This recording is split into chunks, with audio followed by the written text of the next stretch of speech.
J'aurais jamais pensé reprendre la chaîne dans ces circonstances. Ça fait maintenant 1 an que Georges nous a quittés, précisément le 24 avril 2020.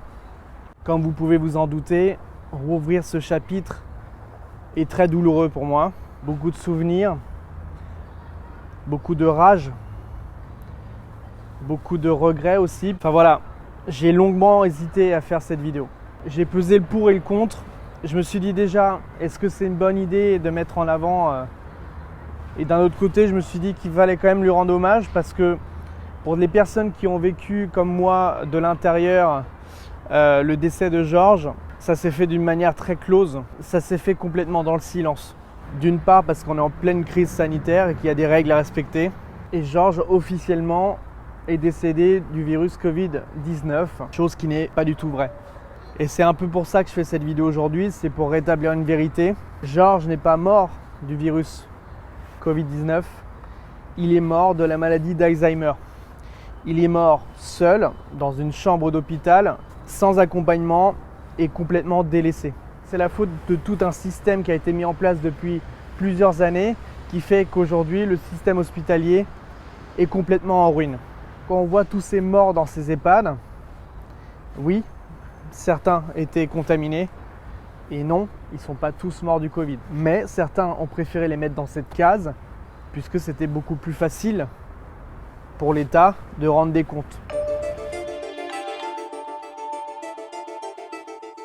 Ça fait à peu près 1 an et demi, 2 ans que j'ai arrêté la chaîne. Avec Georges, on avait discuté de ça. Je lui avais posé la question, est-ce qu'il voulait continuer ou pas.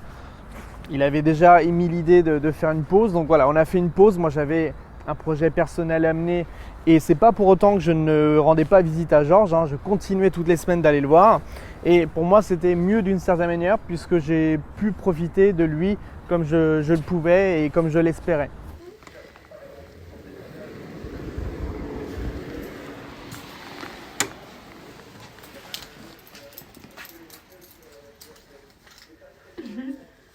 Oh, super. Georges a eu des petits pépins physiques, il a eu des petits pépins de santé, donc il s'est retrouvé 2-3 fois à l'hôpital.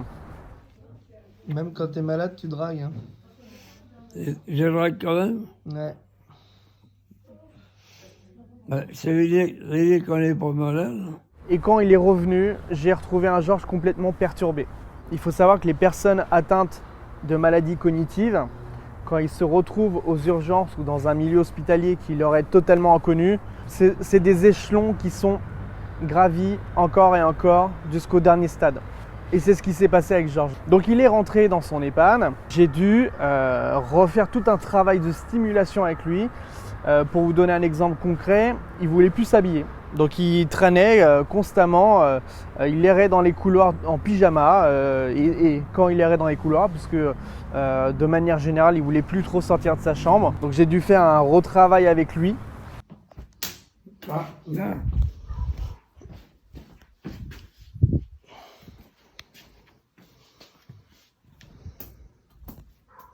Presque, hein. Et au bout du compte il allait mieux, il reprenait goût à la vie. On est quel jour ?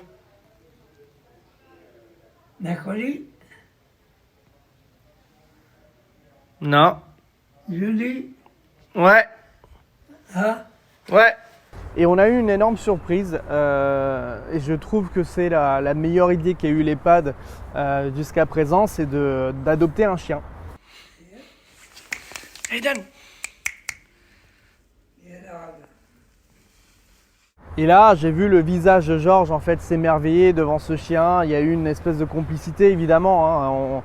Enfin, vous le savez, les animaux et les humains, il y a un rapport très complice et qui fait que Georges, je sais pas, ça lui a peut-être rappelé des souvenirs quand il avait un chien. Donc le printemps est arrivé. Il faisait super beau, on a retrouvé le beau temps, on était dans la bonne humeur, mais il y avait une atmosphère vraiment très calme. Calme au point de se dire, est-ce que ça va durer ? Et effectivement, ça n'a pas duré. De l'actualité également, l'épidémie de coronavirus qui ne cesse d'accélérer. Plus de 10 500 nouveaux cas détectés en 24 heures. Nous constatons 14 638 cas confirmés ou possibles. On s'est pris cette crise en pleine tronche. comme tout le monde, sans la voir venir. Et là, ça a été pour moi un vrai cauchemar. On commençait à annoncer des décès dans les EHPAD. De plus en plus de décès. Jusqu'à fin mars où j'ai appris que dans son EHPAD, il y avait eu des contaminés. Je ne sais pas si vous êtes au courant, mais à cette époque-là, on ne connaissait pas du tout le virus. Et les personnes contaminées, pour beaucoup de monde, c'était quasiment synonyme de mort. Surtout pour les personnes âgées. Donc voilà, les répercussions des années précédentes sur le système hospitalier, on se l'est pris en pleine gueule dans cette crise sanitaire. On n'avait pas de masque. Les soignants n'avaient pas de masque. Ce qui fait qu'ils ont arrêté totalement les visites. Il s'est passé quelque chose de vraiment horrible, c'est que les hôpitaux n'acceptaient plus les personnes âgées. C'est-à-dire que même si elles étaient contaminées dans un état grave avec des problèmes respiratoires, elles étaient mises de côté au profit de personnes plus jeunes qui, elles, avaient toute leur vie devant eux.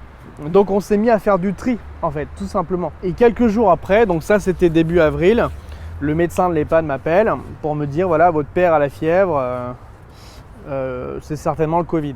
Certains m'ont dit qu'il n'avait pas le Covid, lui il m'a dit qu'il avait le Covid. Donc en fait j'avais le cul entre deux chaises en train de me dire, est-ce qu'il doit aller à l'hôpital ou est-ce qu'il doit rester? S'il n'a pas le Covid, l'envoyer à l'hôpital, c'est le mettre en danger parce que là-bas à l'hôpital, il serait dans un service où il n'y a que des gens contaminés.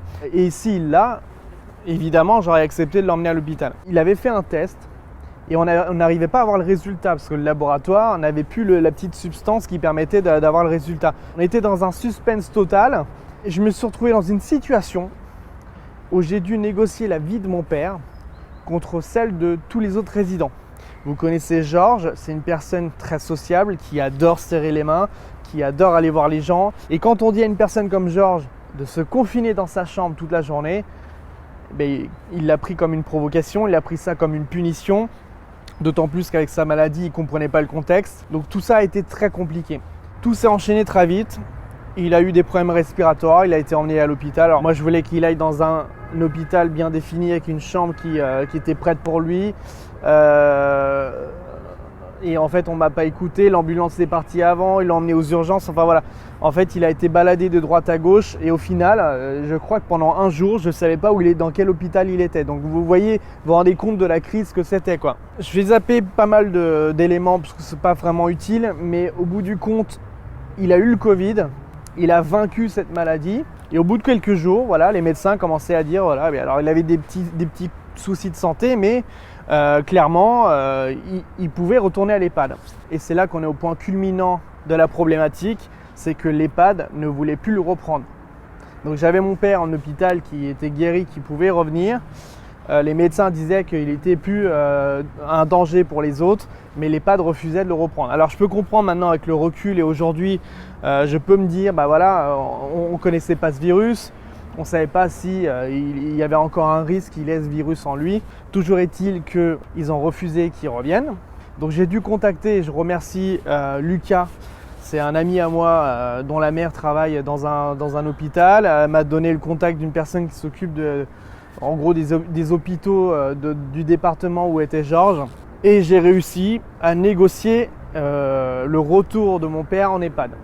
Le soir même, en pleine nuit, on m'a annoncé le décès de Georges. Vous allez me dire, il était guéri et il meurt quasiment 24 heures après. Oui, parce qu'il faut savoir que Georges, dans l'hospitalisation, il a refusé de boire, de manger. Il a refusé les soins parce qu'il ne comprenait pas du tout la situation. Et parce que, en fait, on était dans une crise sanitaire où il n'y a pas eu les ressources nécessaires pour l'accompagner dans ce contexte. Donc voilà, ce qui me met un peu en colère aujourd'hui, c'est qu'il n'y a pas eu justement cette analyse de se dire ce patient est malade, il a des troubles cognitifs et il va falloir lui expliquer, il va falloir le stimuler. Et malgré mes efforts, j'ai rien pu faire. Et c'est pour ça que j'ai des regrets encore aujourd'hui, c'est que je me demande est-ce que j'aurais pu faire plus que ça. J'avais essayé de mettre des choses en place un peu différentes, de manière plus créative. J'avais négocié avec un partenariat avec une marque de carte postale qui permettait aux personnes de contacter les parents ou les grands-parents en EHPAD gratuitement à l'aide de cartes postales. On avait mis ça en place pendant cette période-là. Je ne sais pas s'il y a des personnes qui ont pu l'utiliser. N'hésitez pas d'ailleurs à me le dire en commentaire parce que C'est quelque chose qui sur le coup me tenait beaucoup à cœur et ça me tient encore à cœur. Donc c'est pour ça que je vais vous repartager ça dans la description. L'EHPAD avait entrepris justement ça, le fait de pouvoir communiquer, faire une gazette avec des photos, du texte, de la famille pour le résident en EHPAD. On a fait 2 numéros avec ma copine pendant qu'on était confinés et malheureusement Georges n'a pu en lire qu'un seul. D'ailleurs, c'est la plus belle image que j'ai eue pendant cette période-là, c'est de voir Georges en train de lire la gazette avec le contenu qu'on avait créé pour lui. C'était assez fort, c'était plus fort que les visios qu'on a organisés avec l'EHPAD parce que pour lui tout ça c'est abstrait. Regarder un téléphone comme ça avec son fils sur un écran, enfin voilà, il ne comprenait pas du tout ce que c'était, il ne comprenait pas pourquoi j'étais pas là-bas avec lui. Tout ça c'était très dur. Et encore une fois, ces personnes-là qui ont des troubles cognitifs ne connaissent pas le contexte, n'ont pas du tout la vision du choc que ça a pu provoquer autour d'eux. Et malheureusement, c'était les premiers à en subir les conséquences. Évidemment, ça a été très dur pour moi, mais j'ose même pas imaginer ce que ça a pu être pour lui, quoi. D'être dans une pièce, parler à des gens qui sont entièrement habillés de la tête aux pieds en plastique. Il n'y a plus de visage, il n'y a plus de bouche, il n'y a que les yeux, la limite. Rien que d'en parler, ça me fout les boules en fait. Donc Georges est décédé le 24 avril à 3h du matin. Je ne dormais pas, pour vous dire à quel point j'étais inquiet. Tous les soirs, je ne dormais même plus. Et on m'a dit un truc horrible, c'est venez le voir, c'est maintenant ou jamais en fait. Parce qu'il faut savoir un truc, c'est qu'entre le moment où il est décédé et la dernière fois que je l'ai vu, il s'est passé 2 mois à peu près. C'est pour ça que j'avais vraiment les boules, c'est qu'au moment où j'avais pu le voir, au tout début, où il fallait prendre les précautions, mettre des masques qu'on n'avait pas, j'y étais pas parce qu'en fait j'avais peur de le contaminer. Mais ça, je vous parle de ça, c'était une semaine quoi. Et après ils ont stoppé définitivement les visites. Et c'est pour ça que je vous parle de regret. C'est que je me dis, est-ce qu'il aurait fallu que j'y aille là-bas pour lui expliquer, voilà, la situation risque d'empirer. Enfin, mon entourage me dit que j'ai fait le maximum, mais quand tu es touché directement comme ça en tant que fils, tu peux pas t'empêcher d'avoir des regrets. Et quelque part, ça me fait du bien de faire cette vidéo aussi, parce que j'ai jamais eu l'occasion de faire mon deuil. Ça fait 1 an qu'il est décédé, j'ai toujours l'impression qu'il est là, quelque part. Il faut savoir que quand je suis allé là-bas, le voir une dernière fois sur son lit de mort, déjà l'image est horrible. Mais tout s'est enchaîné très vite. J'étais en train de négocier aux pompes funèbres. Le cercueil, enfin, c'était la première fois de ma vie que j'allais à un enterrement. Et l'enterrement, en fait, vu qu'il était considéré comme mort du Covid, il n'y a pas eu de cérémonie, il n'y a rien eu, il est mort totalement dans le silence pour moi. Et je pense qu'il aurait voulu d'un enterrement avec plein de monde. Je suis persuadé qu'il y aurait eu des familles de l'EHPAD, il y aurait eu tous ses anciens collègues, il y aurait eu tous ses amis. Évidemment ses proches, mais il n'y aurait pas eu 10 personnes, je peux vous le dire. Il y aura même eu, je pense, des personnes qui suivent cette chaîne, qui ont suivi Georges tout au long de ce projet. Quand je suis allé chercher ses affaires dans l'EHPAD, je ne suis pas allé dans sa chambre récupérer toutes les décorations, tout était déjà emballé. Je suis allé dans un garage, dans le garage de l'EHPAD, et là, je peux vous dire, c'était un cimetière de carton. C'était des box remplies d'affaires de personnes qui étaient mortes. Et aujourd'hui, toutes les affaires de Georges sont entreposées dans mon garage. J'ai fait un sanctuaire de Georges dans mon garage.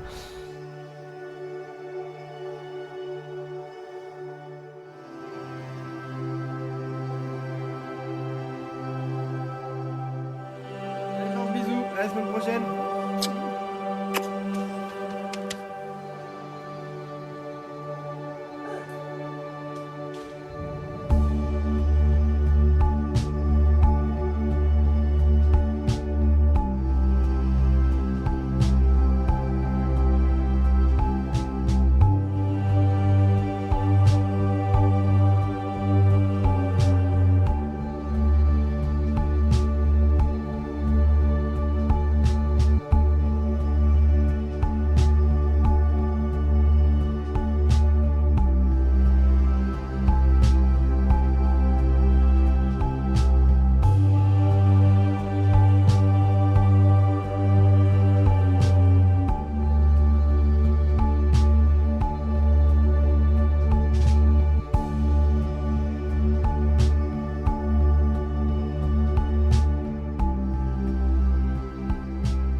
J'arrive pas à m'en débarrasser et je me demande est-ce que je dois faire une cagnotte pour pouvoir donner l'intégralité en revendant ces petits trucs que vous avez vus tout au long de la chaîne. J'en sais rien en fait.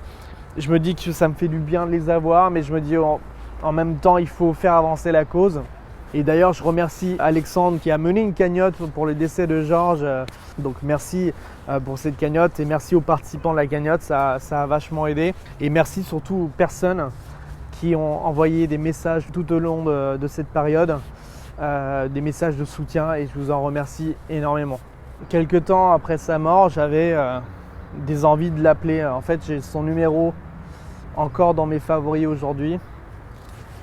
Et j'avais comme ça des envies de l'appeler parce qu'à chaque fois que je sortais du boulot, je l'appelais tous les jours. Il m'est arrivé d'appeler le même numéro. Donc ça sonnait dans le vide évidemment, parce que peut-être qu'il n'y a pas eu de remplaçant dans sa chambre. J'imagine qu'il n'y a pas eu de remplaçant parce que vu la situation encore actuelle, je vois mal les familles mettre leurs parents ou grands-parents dans un EHPAD.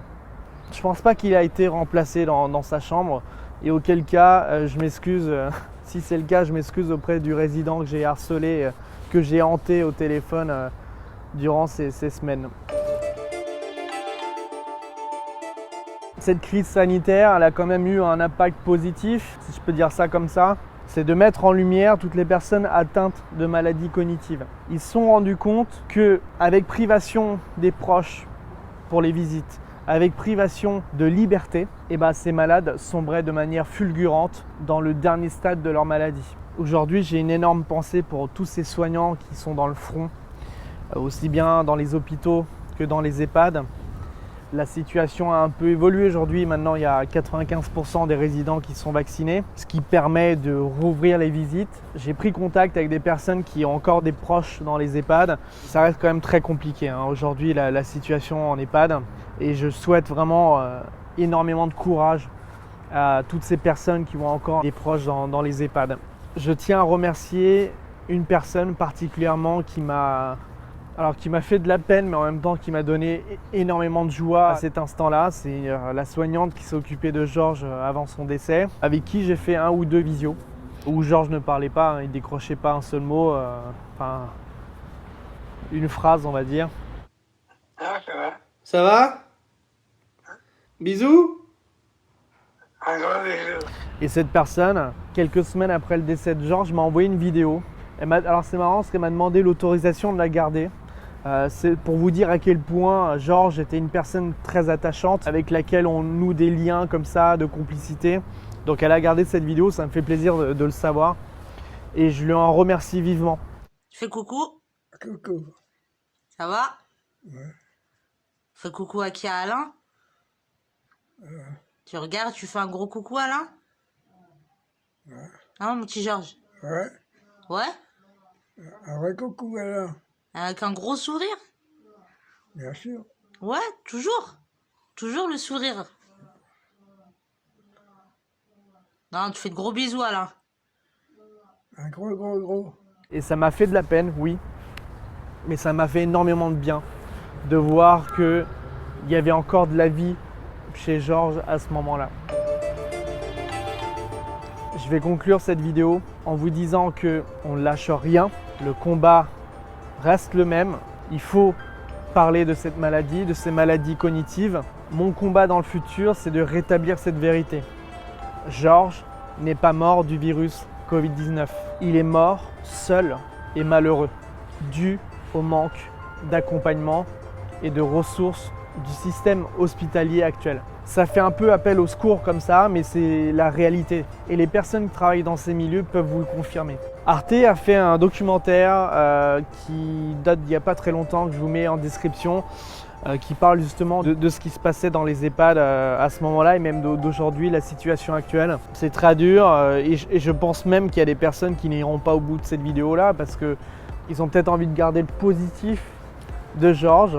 Mais pour moi et pour lui, il faut que je termine cette vidéo avec un extrait du texte que je lui ai écrit le jour de son enterrement. C'est pas pour rendre la chose spectaculaire, c'est plus pour lui rendre hommage comme il se doit.